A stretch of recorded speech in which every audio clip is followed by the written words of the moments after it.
You are a B2B service-based business owner and you are looking to gain more clients, create more impact, and more revenue in your business. Tune in to Amplify Your Marketing Message with Campbell Rapin. Every week, we're going to take you through how to build an audience of buyers, mastering your marketing message, and making offers that convert consistently. We'll see you all on the inside.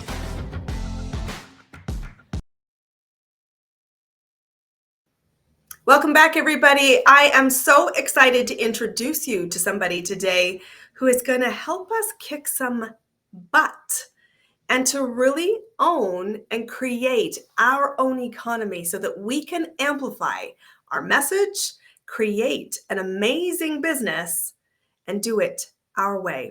Guys, I want to introduce you to our guest today. This is Dr. Emily Letran. She and I met several months ago, and I thought, wow, what a powerhouse. I've got to have her having a conversation with us. Welcome to the show. Thank you so much for having me, Christine. It's such an honor.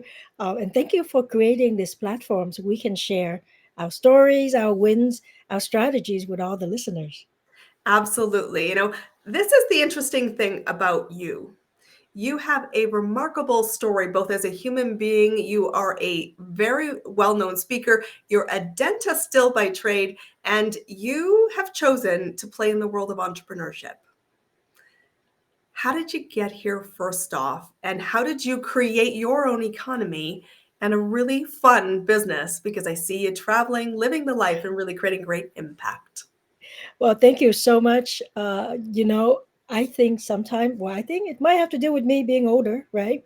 Sometimes you just say, okay, that's the way that God is showing you, and let's just go that way. So I originally came from Vietnam to the US as a refugee back in 1981. And just as any immigrant refugee, you overcome challenges and you receive help, right? And then you start looking at, okay, who's helping you? And you read books. So from the very beginning, when I started my journey as a dentist, and I'm still a dentist, by the way, I'm very proud to practice with my daughter, who graduated from UCLA, the same school, 30 years after her mom. Very cool. It only took some, hints over the 28 years Just a for her few. to finally say, I think I'm gonna, I think I'm gonna do this. But in any case, I think I've been very blessed because I remember reading that first book, or at least from what I remember, Awaken the Giant Within by Tony Robbins. Mhm. And then I went and I read the reference list, right? So Think and Grow Rich, Rich Dad, Poor Dad. And then life just showed me the way to be part of some of these great influencers or leaders. And then I start learning more about business. And in that past, start learning about marketing and understanding that, marketing is all about you, meaning what kind of value do you bring? How are you different from other people? Because as you know, a lot of time in marketing, people just make everything a commodity. Let's say you're a speaker, I'm a speaker. Okay, your fee is this, my fee is that. So we exactly the same, quote unquote, right? I'm a dentist. The other person's a dentist. We both in the same zip code, town, village, whatever it is. So how are we different? And so one of the things I learned, being a minority, being a woman, I still remember 30 some years ago, when I saw my first dental patient, the patient looked at me and said, "Did you go to school here?" Right? And I'm Mhm. thinking, "Did you Google? Did you look up the website?" Because it said UCLA, right? So these are the little things that at the beginning you think, okay, this is not good because people are looking at me a certain way. And then as you go along, you go, wait a minute, people are looking at me a different way. That's what I want people. Now that's how I want people to look at me, right? And I think a lot of us business owners, we all have that story. We all have that specific thing that is unique to us. Mhm. And it's about creating that persona, if you want to think about it, uh, how people look at you, what kind of values you represent, and then putting yourself in front of the right people. That's why I say it's your economy. Then that's how you can grow faster. For example, if you are a speaker, a coach, and you teach marketing, if I put you in front of teachers, well, that doesn't do any good because they are employees, right? And they are not that. they're not looking for that. So sometimes I think people are trying to appeal to maybe the wrong crowd, or sometimes it's the wrong message that should be changed. And if you, as much as you could control that, I believe you control your own economy. I love this so much because I always remind everybody visibility is one thing. If our goal is business owners to find clients, not all visibility is equal. Right. Being in the wrong room with either somebody who has no interest, i.e., a teacher, and you're selling a marketing program, if they cannot afford you or are prepared to earn invest, or any number of incongruencies, the Yes. longer you stay there, the more likely you will be on life support. And I always say to people, are you in the right room? And Right. everyone looks at me and goes, that feels like I just got called out. And I said, okay, well, that's your judgment of yourself. I did not Uh-huh. judge you. Let me ask you again, are you in the right room? And they're like, no. And I said, well, then it's time to move. And Right. move, you would say boldly. And I love that you talk about this because I think this is so also interesting. We start by saying, I don't want to be looked at. And my differences are not a comfortable wardrobe. And it is the key to being recognized, to finding your people. And we do step into this because there's a lot of talk about authenticity. And it is the most elusive lived experience, I think, especially in the world of AI, that I observe. Uh-huh. So, for you, when you're working with people and when you were building your journey, how do you first step into building that comfortable wardrobe of what makes you you, and how do you amplify it to create bigger ripples? Yeah, no, that's a great question. And let me tell you, I give all the credits to my coaches and my mentors and the consultants that I work with. Because, like we mentioned earlier, I came to the US as a refugee. Excuse me. I don't know the language, I don't know the culture. So, how did I get to director of Los Angeles Tribune Global Journals, right? That's a journey, and you can't figure it out by yourself. You got somebody to help you. So, the Mhm. very first thing I want to say is, if you want to grow and grow fast, grow in a particular way, please get somebody to hold your hand, be your sounding board, right? Now, to your point, and I just remember this story a couple of weeks ago. I used to, when I share my personal story, I would cry, right? Because it's a personal story and you're talking about the past and all that. And I remember the beginning, every time I talk about it, I cry. So one time, my friend, he was running a mastermind that I'm a part of. He goes, "One of these days, you will know when to cry." You're like, I and hope I get to that day soon. and a couple of years later, I remember I was on stage and I was talking about myself, and I pulled some tears, and then later on, somebody come to me and say, "How did you just kind of start crying like that?" and it's not a performance. It's actually when you get to that point where you go, okay, I really need to show some emotion here, and you have the skill to bring that out, right? It's not like, oh, I got to perform now, and then I go back to whatever myself is. So I think a lot of it, when you want to grow in business, you have to do that personal growth, which is why I'm so passionate about being a high performance coach. Because when you're coaching people, somebody like yourself who teach them marketing, right? You could give them all the copy, or they can get all the copy from AI. I don't really care where they get the copy from, right? Have the best design, but who are you really, right? AI can make you look real good, or a marketer can build you up a certain way. But when people actually deal with you, are you ready to step up, right, into that spotlight that you say you want? If people in my town say, "Hey, I like to go to Emily's office," and I tell people all the time, I have patients who've been with me for 26 years, and I guarantee they're not with me because of my dentistry. Okay. Especially when I have associates, doctors who Yeah. work there, right? They come to the office because of the values we deliver. And I remember these very casual comment, "Hey, Dr. Emily, I like you because you tell things like it is. Hey, Dr. Emily, I like you because you're in and out." and I think they meant efficient. But my but my point is that's me, and I need to be comfortable with that, right? And if that's not you, so let's just say you come out to speak and you're very strong and everything, and then you go, oh, but people like the empathetic person, maybe I need to be a little bit of that. And after a while, you go, and I like the word that you say, incongruence. In our world, we tend to say, a misalignment, right? Whatever you are, is you're not aligning with your own self and with the value you believe and with what you're teaching. And so when people want to go to that next step and create that economy, I want them to really work on themselves. And then beyond that, they got to kind of work on their team, because you cannot be this way and then your team is that way, right? And people come in and they go, well, I thought you guys do this. And but she said this. And it's the attitude, it's the tone, it's the message, it's how you appear. Um, I like to, a lot of people tell me I'm very serious. And I go, okay, fine. When you talk to me, obviously, we crack some laughs, right?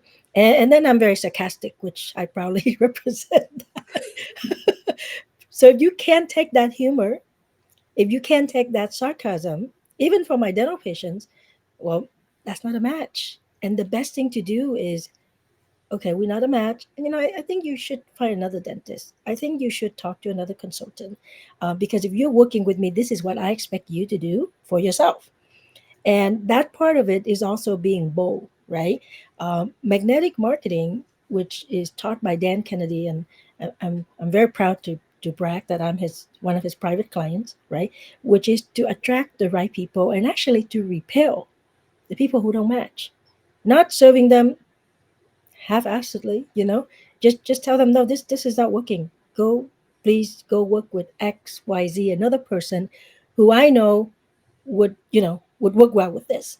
Yes. And that's the boldness part. And I think when people are not bold, like first they don't know exactly who they are in terms of values, and then they're not bold enough to represent that, and then they're not bold enough to say, okay, we are not a match. I can't do this for you. That's where the stress come in. Because people, a lot of time when people say they stress, it's not because they're doing 10 things. It like five of those things are not their skills, and they get stressed over it. And so that's how I see it. And do you see it the same way? I do. And I think what's so interesting is when we start the journey, it's the same thing, right? When I start the journey, I'm uncomfortable in my wardrobe. I'm uncomfortable in being seen. And the transition has to be step boldly into it. And when people come and work with us, one of the first questions I ask is a very simple one. And it is like deer in the headlights. It's like, who are you and what's your true north? And you use the word values. So we have to get clear on who we are. And that is not something you get in a journal at 2 o'clock because you decided it was like scheduled clarity time. It is Mm-hmm. through conversation, it is through lived experience, it's through the misalignment and really the artificial stresses we're creating. Because once you're clear on your true north, it is magnetic. Our business is called Clear Acceleration, and I hear it time and time again. One of the things we love about you, love me or hate me, is your clarity. And I Right. said, we've spent a lot of time thinking about what is our opinion? Who do we represent? What is our true north? What are our values? And we do want people to step boldly forward and say, I am ready to run, or I am not. I said, I think that that very important distinction is to be celebrated. And as you start to tell your story, you have partnered with great people. And I love that you talk about people who've influenced and held your hand.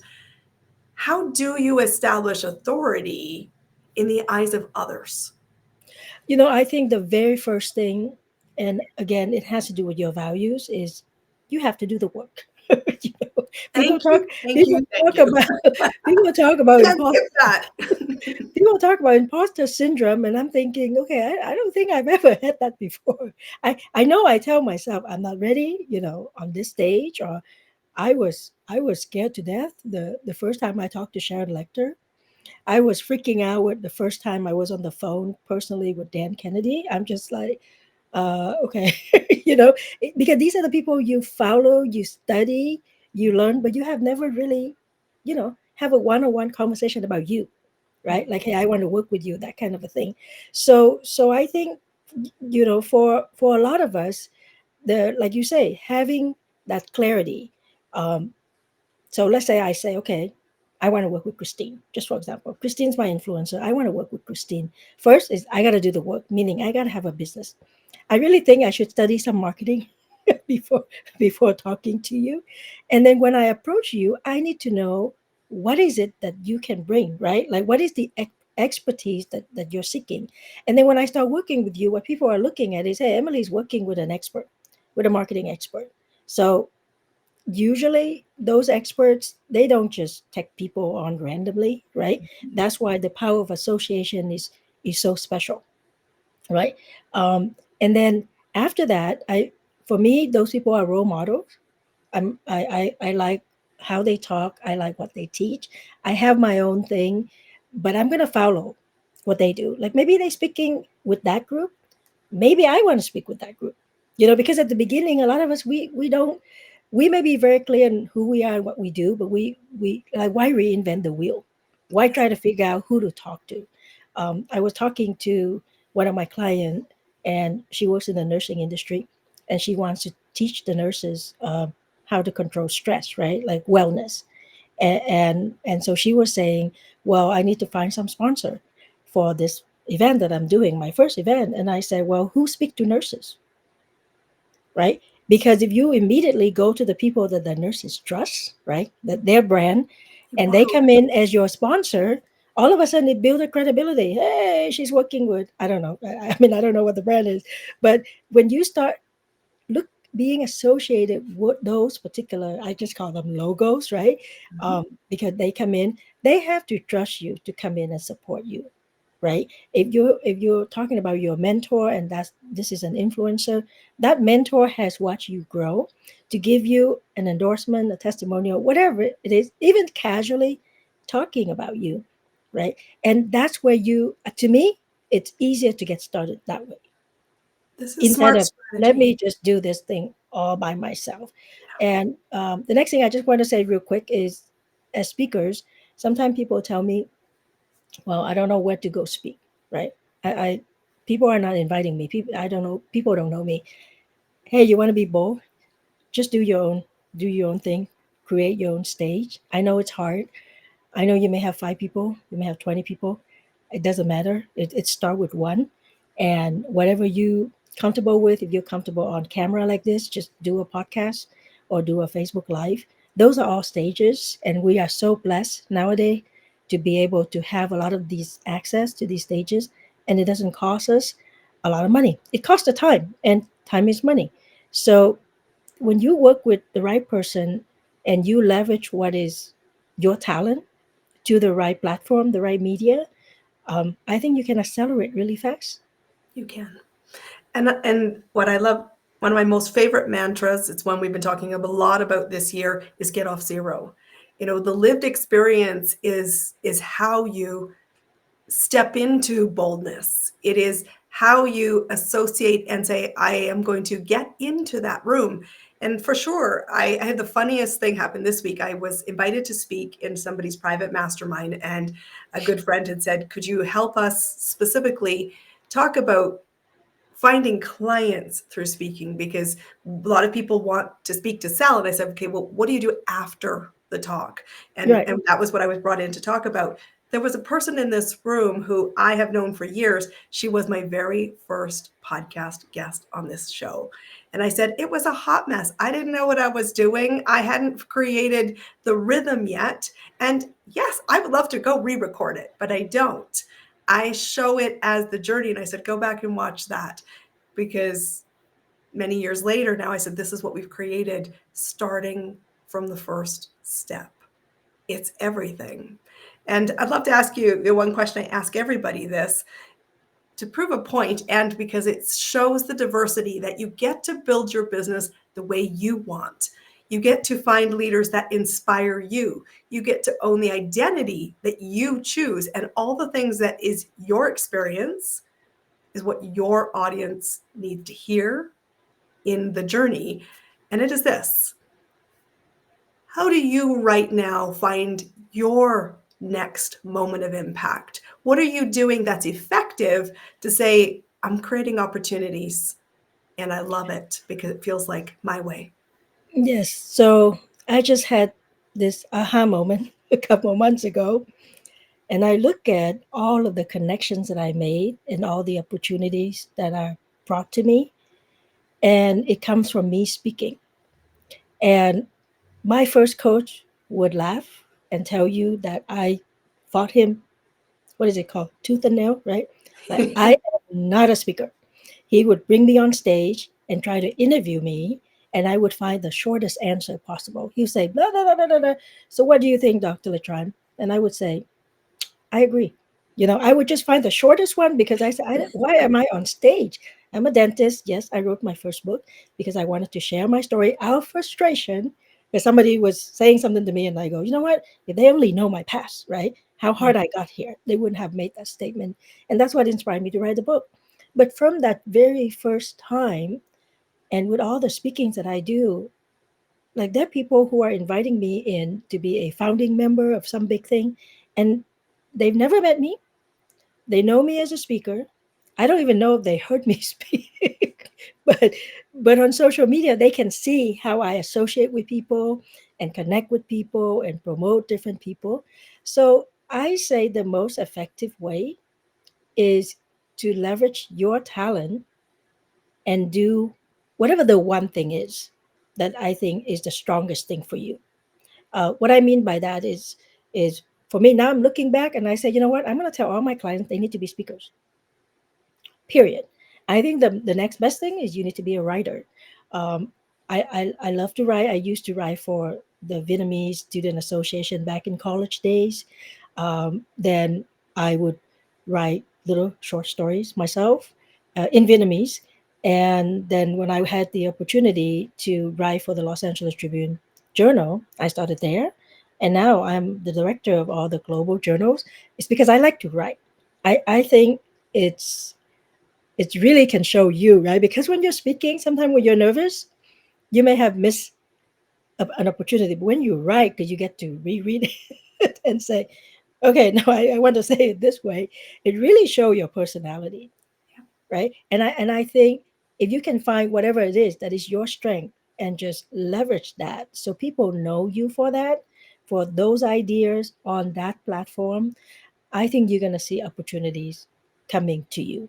Now, I think you should be omnipotent, you should be everywhere, but usually people know you for one thing, right? People know my backstory. I would meet people many years later and they would say, dentist, right? And I said, and speaker, right? But it's okay. They remember you. And I would be in conversation because obviously I'm not out speaking about dentistry to the world. That would only be to the dentistry niche. But people will know you because you're out there, you're sharing your story and you're sharing your passion. And maybe you're teaching one or two things, or maybe sometimes you're just sharing. But that is a message that somebody needs to hear. So I would say most effectively, learn to be a speaker. I love that. And I know that people are terrified of speaking. It is, we know, naturally one of the biggest fears most people hold. What Emily and I both share in common is this was a learned skill. It Absolutely. was a choice we made to get to the other side. And even if you never want to take a big stage and stand in front of an audience of 20,000 or 50,000 or many, many, many millions through a digital screen, you must be able to communicate one to one to move a client from curious to paid. And so we want to invite you today to start that journey and get off zero and say, I'll start messy, I'll start sloppy. But if I really want to amplify my message, I have to boldly create my old economy. Emily, how do people find you and connect with you?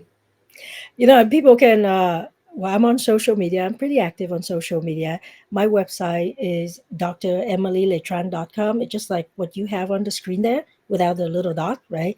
dremilyletran.com. They can go on there. They can look at some courses, some books, watch my TEDx talk, which was the third time that I spoke in public. The opportunity came, I just took it. that. I haven't watched it for a while. Now I want to go watch it. I got better. I can tell you I got better now.